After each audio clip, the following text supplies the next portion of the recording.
Olá pessoal, tudo bem? Bem-vindos a mais uma aula. Nessa aula eu vou mostrar para vocês como listar a memória RAM, né? O espaço utilizado da memória RAM, quantos processadores nós temos no servidor, os processos, né? Como listar os processos do servidor e também como listar os file system e os pontos de montagem, né? Os discos. Então vamos aqui ao MOBA. Eu vou apenas limpar aqui, né, o exercício que a gente fez da aula anterior.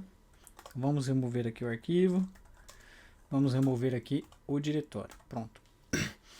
Inicialmente, como é que a gente consegue identificar a quantidade de memória RAM que nós temos no servidor? A gente tem um comando chamado free. Vamos abrir o manual do free aqui, ó. O free, ele mostra, né, a quantidade de memória livre, né, disponível que a gente tem e usada, né, no sistema. E aí ele tem aqui os parâmetros, tá? Então tem aqui, ó, alguns parâmetros e o que a gente mais costuma utilizar aí é o "-h". Tá aqui que ele lista a saída em formato de byte, kbyte, megabyte, gigabyte, petabyte e assim por diante. Sair aqui no manual. Então, free, somente o free agora sem argumento. Então ele lista aqui a quantidade de memória que a gente tem, né? Memória RAM e swap. Então memória RAM total utilizada, livre, aí compartilhada, né? Na shared memory e disponível para o sistema. O free-h ele dá a noção para a gente de kbyte, megabyte e gigabyte. A gente definiu a VM aqui com 8 GB de memória. Percebam que aqui é em kbyte e aqui a gente está em giga. Aqui ele apresenta 7.8 GB, mas isso é por conta do cálculo que é feito, o arredondamento, o algoritmo que é utilizado no sistema operacional. De fato, nós temos 8 GB quando nós utilizamos o comando free.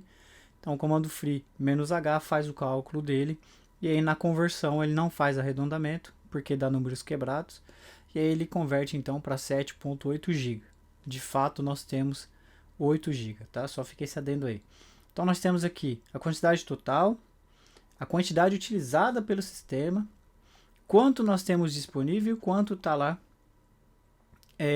na área de memória compartilhada. E aí, quanto que a gente tem disponível de memória, né? 7.4 é uma subtração aqui da área compartilhada com relação ao free memory. Swap é a mesma coisa, quantidade total de swap, quantidade utilizada, quantidade disponível. Tá? A gente não utilizou a swap. Para quem não sabe, a swap ela serve como uma área de memória física. Nós temos a memória RAM, tá? Ela é uma memória que é dinâmica. Assim que a gente desliga o computador, tudo que está lá naquela área é perdido, tá? Então a gente só tem acesso à memória RAM enquanto o computador está ligado. A swap, por sua vez, ela serve como uma válvula de escape ali, uma segurança para o sistema, caso o consumo de memória fique muito elevado e para não travar o sistema por conta da falta de memória RAM, a swap ela é então acionada. A swap é um arquivo físico que fica no disco armazenado. E aí passa-se então a ter as trocas, né, de processos e armazenamento, os cálculos na memória através da swap. Isso ocorre quando o sistema está muito carregado. Isso é um indício de problema de performance. Então a utilização da swap é um indício de problema de performance. Ou um mau funcionamento de software. Tem um programa que entrou ali, um processo Java, por exemplo, que é muito fácil de se encontrar, e quando ele é mal escrito, o código Java, ele consome muita memória no servidor e aí acaba ocasionando um problema de swap, né? Então tem um mau funcionamento do aplicativo que consome mais do que o necessário, e tem também por conta da utilização em massa mesmo, massiva do servidor, muitos usuários ao mesmo tempo, muitas requisições de forma concorrente, e aí faz com que o sistema precise acionar o mecanismo de swap, porque ele não está dando tempo, né? Tem o que a gente chama de FIFO, que é First In, First Out, é um algoritmo. Então, um processo ele aloca a memória, executa e sai da fila. Vem outro processo que estava na fila, executa, aloca a memória, executa e sai da fila. Em algum momento, pode ocorrer que essa fila de espera seja tão grande que não dê tempo de liberar o recurso. E aí, na memória RAM, e aí é necessário então acionar swap para que não trave o sistema. Tá? Então, o free é um comando que a gente consegue listar a quantidade de memória. Para a gente listar a quantidade de processadores, nós temos aqui um diretório chamado proc de processamento. E aí tem um arquivo chamado CPU-info. Então a gente vai fazer um cat no /proc/CPU-info, que ele traz a informação para a gente com relação às CPUs. No Linux, as coisas começam ali, geralmente são contadas, né? Disco 1, disco 2, disco 3, geralmente é ou por letra A, ou por número, e aí começa-se no 0. No caso do processador, ó, esse é o processador 0, é o primeiro, né? É o núcleo, né? Quantos cores tem aqui? Tem um core. Esse é o segundo core. Representa o número 1, tá? Mas é o segundo core, porque a contagem começa em 0. Então tá aqui, ó, a versão do processador. Quantos gigahertz ou megahertz, cache. Tem aqui informações um pouquinho mais detalhadas de versão e tudo mais. E é a quantidade de processador que a gente tem no sistema. Então o cat /proc/CPU-info. Vou só confirmar aqui, ó. A gente também tem o main-info, que ele traz ali pra gente a quantidade de memória que a gente tem no sistema, quanto tá livre e tudo mais. O free -H ali, ou -K, ele traz também pra gente a informação um pouquinho mais formatada, né? Então tá aqui. É óbvio que o cat /proc/main-info, aqui ele traz mais informações, como huge pace e tudo mais, né? Alocação de blocos de memória maior. Tá? Para listar os processos que estão sendo executados aqui e agora, a gente tem o top. Ele é uma ferramenta ali que a gente consegue fazer uma monitoração dos processos atuais no sistema, consumo até por processo, qual é o executável, qual é o usuário que executa, qual é o PID do processo. Então, top, ele vai trazer para a gente aqui o horário atual, quanto tempo faz que o sistema está no ar, o consumo médio da máquina, quantidade de tarefas ou processos, né, que estão na CPU. Aqui é com relação à CPU, desculpa, o consumo, então 99% idle, ID aqui é de idle, ou seja, está 99% ociosa a CPU, tá com baixo consumo. E a gente tem aqui as colunas, onde tem qual é o PID, qual é o usuário, utilização de memória virtual, recurso compartilhado e o percentual de memória CPU que está sendo utilizado pelo processo. Tá? Então, se tivesse outros usuários com outros processos aqui, a gente poderia ver os processos desses usuários. Com o top também a gente pode ver aqui, pegar um processo específico.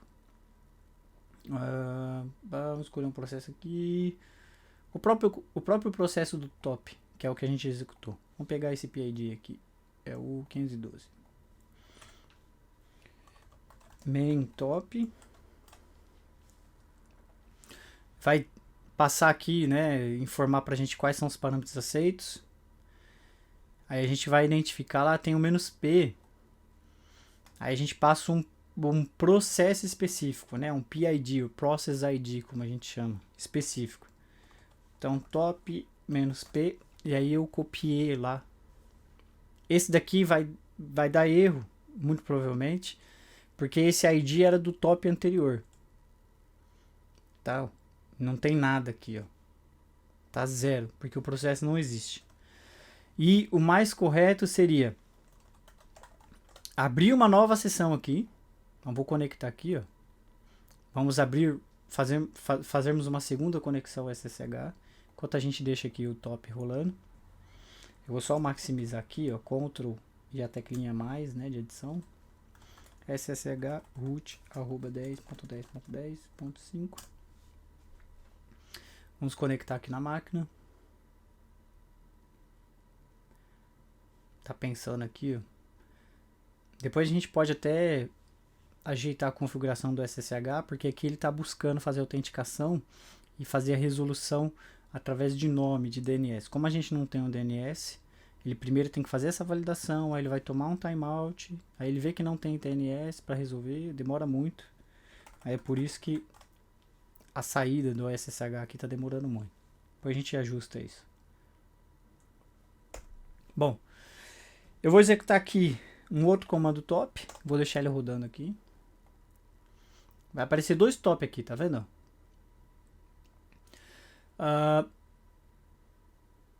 Bom, o mais antigo é o que estava executando antes. Vamos pegar aqui o mais recente, muito provavelmente esse carinha aqui.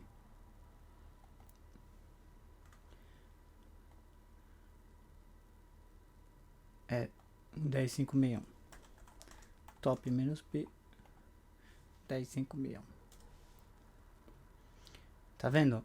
É o próprio processo do top aqui. A gente consegue pegar o PID específico dele. E aí ele indica quanto tempo está em execução, quanto de CPU está consumindo. Aqui a gente também consegue ver memória e swap, tá? Aí é do sistema como um todo. Swap e memória RAM do sistema como um todo. A mesma informação ali praticamente do free. Tem outros parâmetros também do top. A gente consegue passar o usuário. Vou confirmar aqui, se eu não me engano era menos C, eu acho. Aí a gente passava o nome do usuário. Eu não me recordo agora.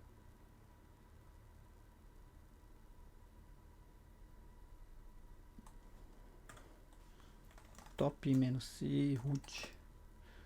Não. Menos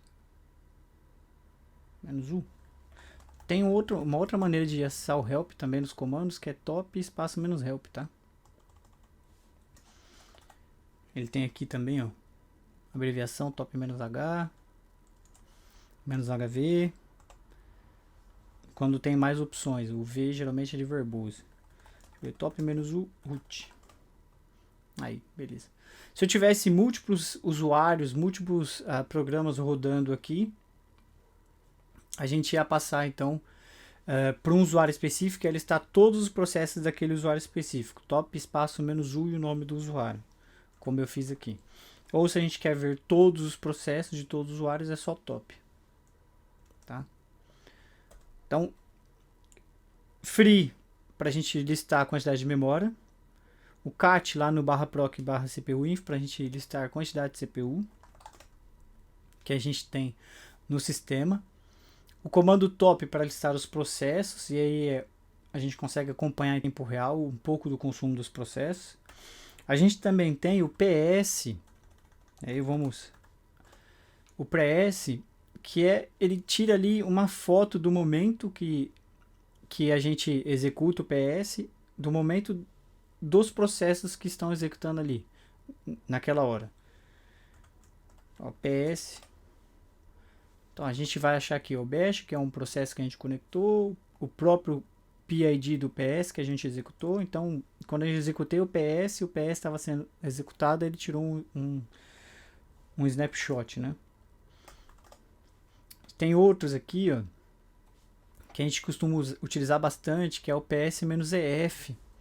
E aí, para a gente entender o que é, a gente precisa vir aqui, ó. O "-EF é para listar todos os processos. Então ele é idêntico ao "-A", por exemplo.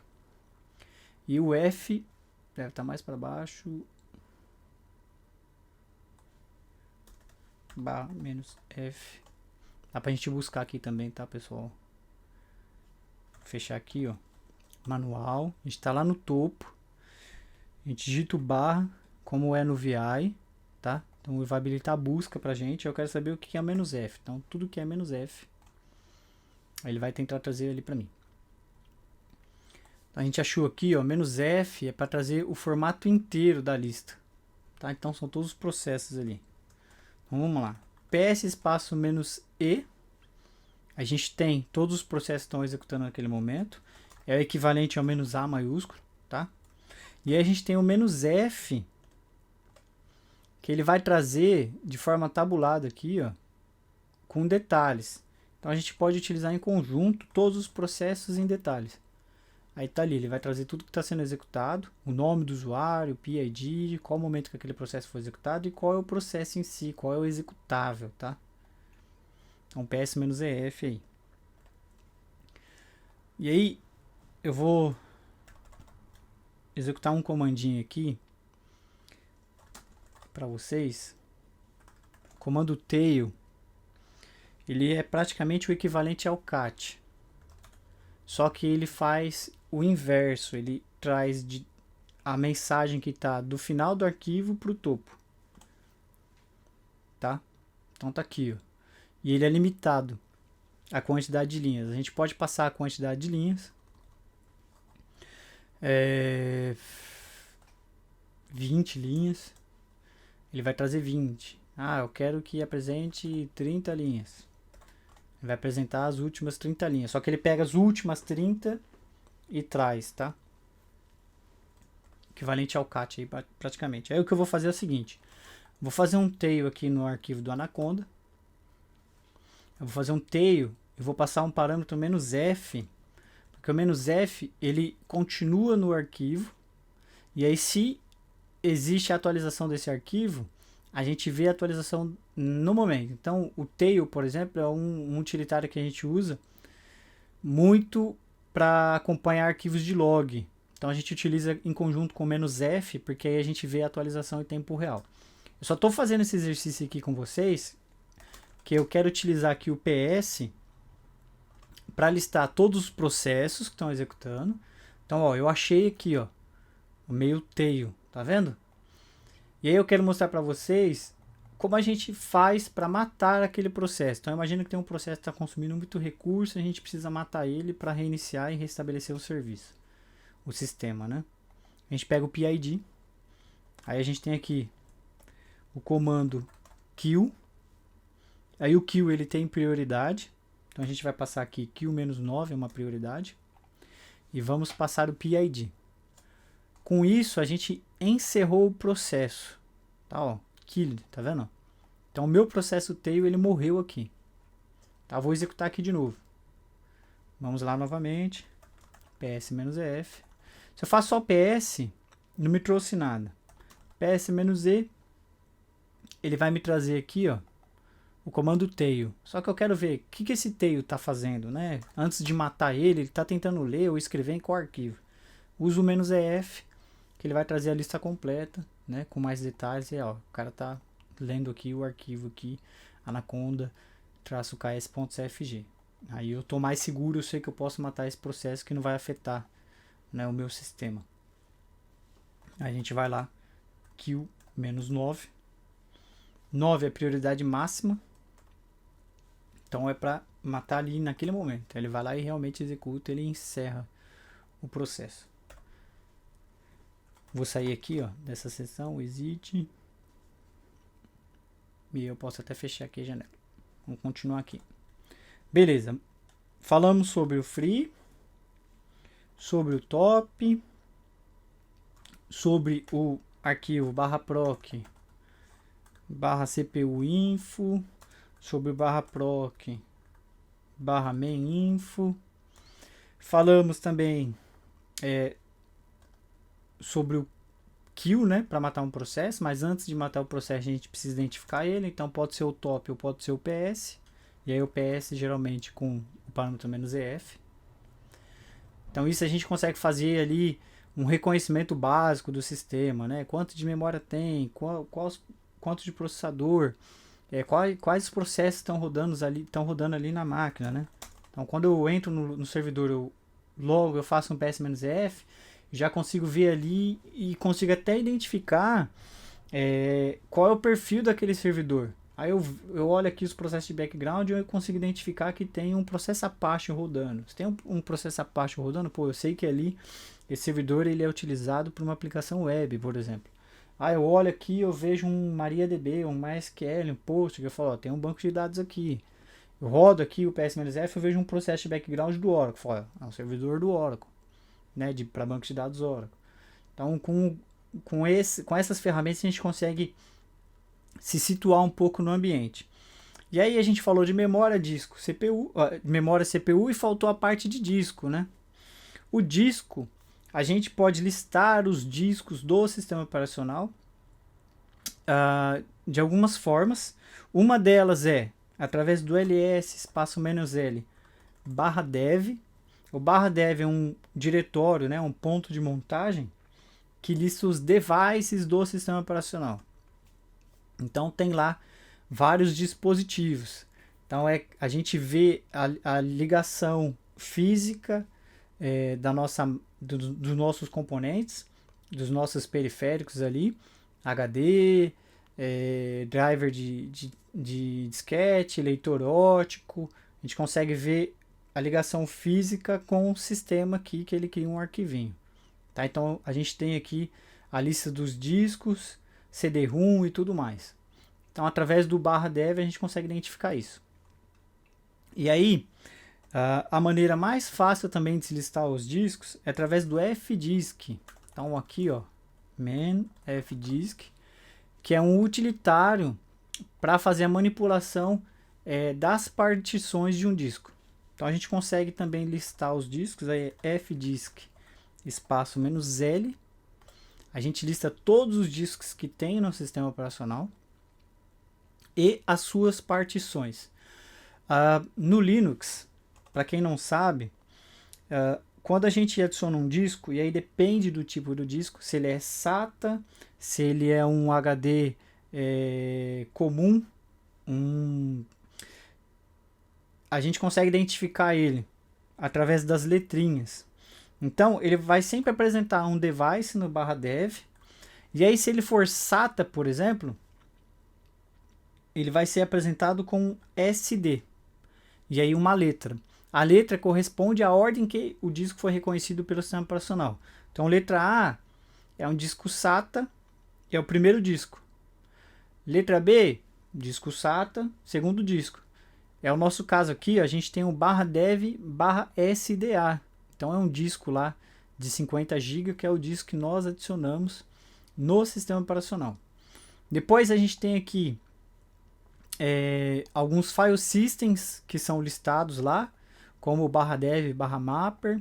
Isso daqui é um file system que é utilizado para fazer o ponto de montagem do barra root. E a swap, tá? Porque a swap ela ocupa também um espaço no disco, como eu falei, é um arquivinho lá, e aí ela pega uma porção do disco.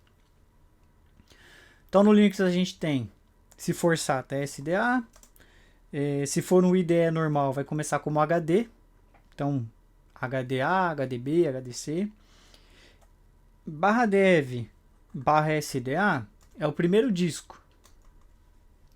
Barra dev barra SDA 1 é o primeiro disco com a primeira partição. Se eu vejo barra dev barra SDA 2 é o primeiro disco, segunda partição. O que é essas partições? Imagina um disco de 100 GB, ele é um disco inteiro. Ele não tem formatação nenhuma. A gente chama esse disco de RAW device. É um disco puro ali, é um RAW. A gente precisa formatar esse disco e aplicar um sistema de arquivo. NTFS, como é do Windows, FAT32, tá? Ou do Linux XFS, XT4, XT3, entre outros tipos de sistema de arquivos que a gente aplica. Nós temos esse disco de 100 GB e a gente pode dividir esse disco em diversos, em algumas fatias. Então imagina que eu queira que esse disco de 100 GB seja dividido em 4. Então nós teremos 4 partições de 25 GB cada. Tá? Então seria SDA1 25, SDA2 25, SDA3 25, SDA4 25. Então nós temos um disco de 100 GB dividido por 4, criando assim 4 partições de 25 GB cada. E aí se a gente fizesse o fdisk "-l e visse outro device aqui, seria SDB, por exemplo, que segue a sequência, começa do A, vai até o Z, depois se repete AA, AB, AC, e é assim que funciona, tá? E os números das partições. Como a gente adicionou um disco só e é uma tabela inteira de partição de 50 GB, a gente só vai ver um SDA aqui, tá? A gente está vendo SDA, SDA1 e SDA2, a gente tem um disco de 50 GB, e aí tem uma tabela de partição que é para o /boot, e depois tem o LVM, tá? A gente vai falar um pouquinho mais para frente do que é LVM. Logical Volume Management. Então os discos são apresentados dessa maneira no Linux. Então a gente utiliza o fdisk -L, a gente consegue listar então os discos. Tá, mas e o que a gente faz com esses discos depois? Como eu falei, é formatado o disco, é aplicado um sistema de arquivo. Então a gente vai definir lá, um disco puro é um raw device. A gente aplica um sistema de arquivo, a gente vai criar uma ou mais tabela de partição. Imagina que a gente cria uma tabela de partição só. Agora a gente precisa formatar esse disco aplicando o file system.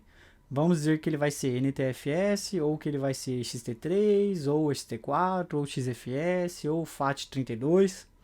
A gente define a tabela de partição. Depois que a gente tem a tabela de partição, a gente precisa criar um ponto de montagem. O que é esse ponto de montagem? Fazer uma equivalência ao Windows, quando a gente insere um disco novo, pode ser um pendrive, a gente insere um pendrive novo e ele pede para formatar, a gente está inserindo um pendrive que é um raw device, é um disco puro, virgem. A gente aplica um sistema de arquivo, NTFS, por exemplo. Depois disso, a gente precisa atribuir uma letra para ele, para que ele seja acessível por aquela letra. Essa letra que a gente atribui é o ponto de montagem, é o equivalente ao ponto de montagem do Linux. No caso do Linux, nós criamos um diretório vazio e depois depois a gente faz uma referência entre esse diretório e o disco físico. Para nós, no sistema operacional, a gente está acessando e escrevendo dentro do diretório, mas fisicamente está indo para o disco, tá? Então, esse diretório que a gente faz esse relacionamento entre o disco físico e o sistema operacional é o que a gente chama de ponto de montagem. Como que a gente lista os pontos de montagem dentro do Linux? Tem um comando chamado df. O man df aqui, ó. Tá vendo? Ele traz um reporte do sistema de arquivo, né? E até do espaço sendo utilizado. E aí ele tem alguns argumentos aqui. É muito comum a gente utilizar o comando df espaço -h. Então, a gente vai listar aqui os pontos de montagem, ou seja, eu tenho o meu disco, particionei ele, e aí para cada partição eu posso criar um ponto de montagem específico. Posso criar um ponto de montagem onde vai armazenar meus backups, posso criar um ponto de montagem onde vai armazenar os meus sites, se o meu servidor é um servidor de aplicação web, posso criar um ponto de montagem para armazenar meus documentos. Então, um disco só de 100 GB, por exemplo, dividir em 4 e eu tenho vários pontos de montagem diferentes. Seria o equivalente a eu pegar um disco e criar disco C, disco D, disco E e disco F, por exemplo, do Windows, tá? Então, df espaço -h. Então, a gente tem aqui, ó, os pontos de montagem definidos nesse sistema operacional aqui. Tá vendo lá? A gente fez o fdisk espaço -L. A gente trouxe o disco inteiro e depois as partições. SDA1. Ela tá marcada aqui, ó, como partição de boot, ó. Pode ver aqui, ó. /boot. Dentro da hierarquia dos sistemas de arquivo, dos file systems do Linux, o /boot é onde ele mantém o menu de bootloader, o GRUB, por exemplo, e a imagem do kernel para poder fazer o arranque do sistema operacional. Então ele é criado numa partição separada. Depois a gente tem outras partições que são criadas. Algumas partições são temporárias, elas só existem enquanto o sistema está no ar, como essa daqui, ó. Certo? E aí a gente tem depois as partições que são as linhas fixas, né? Que a gente considera que é onde realmente os dados estão armazenados. Então quando a gente desliga o computador e liga o computador de novo, é onde tem toda a nossa estrutura física de armazenamento. Nesse caso é o barra. Lembra que eu falei para vocês numa das aulas anteriores? O barra é o diretório raiz. É a partir dele que todos os outros são montados. Então, ó, barra dev, barra shm, barra run, barra sys, barra boot. Então esse cara aqui é o principal. Então a gente tem aqui um file system e um ponto de montagem. Esse file system aqui ele é um pouco especial, que ele é um LVM. LVS é um dos comandos, tá? Para listar o LVM.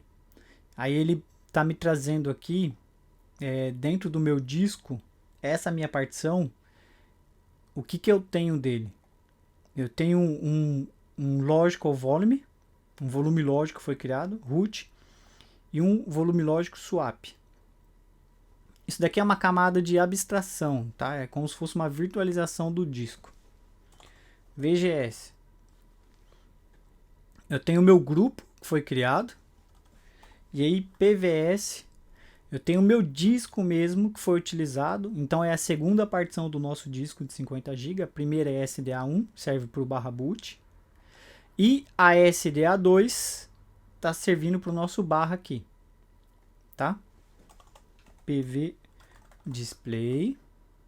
Tá vendo? /dev /SDA2, 50 GB lá. VG display. Opa, é tudo junto. Então ele fala para mim qual que é o meu grupo que foi criado, qual tamanho que tem, se tem espaço livre ou ainda não. E LV display, que aí a gente tem uma informação um pouquinho melhor, /dev /ol root, tá? Esse cara aqui é o que está servindo como ponto de montagem para o nosso barrinho aqui, ó. Tá? Então a gente tem lá o grupo e para que ele foi criado, né? Aqui é o nome que a gente dá, o PF dele, é o caminho. E a gente monta esse cara aqui. Então a gente lista os file systems assim.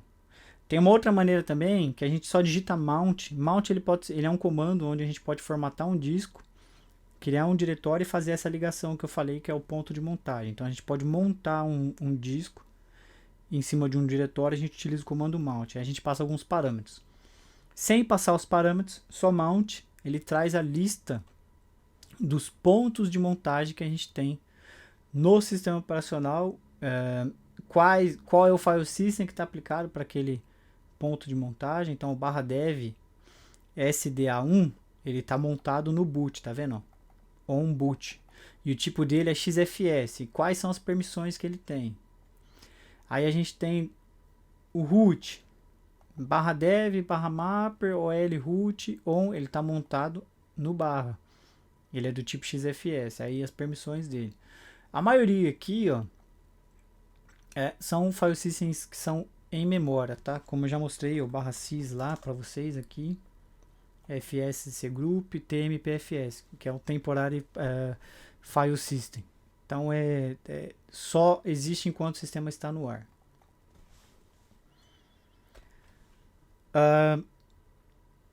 Basicamente é isso. Quando a gente conecta num servidor, né, primeira coisa que a gente faz, então, é listar a quantidade de memória que a gente tem, quantos processador nós temos no servidor, quais os processos estão rodando naquele servidor. A gente dá uma olhada no consumo também desses processos.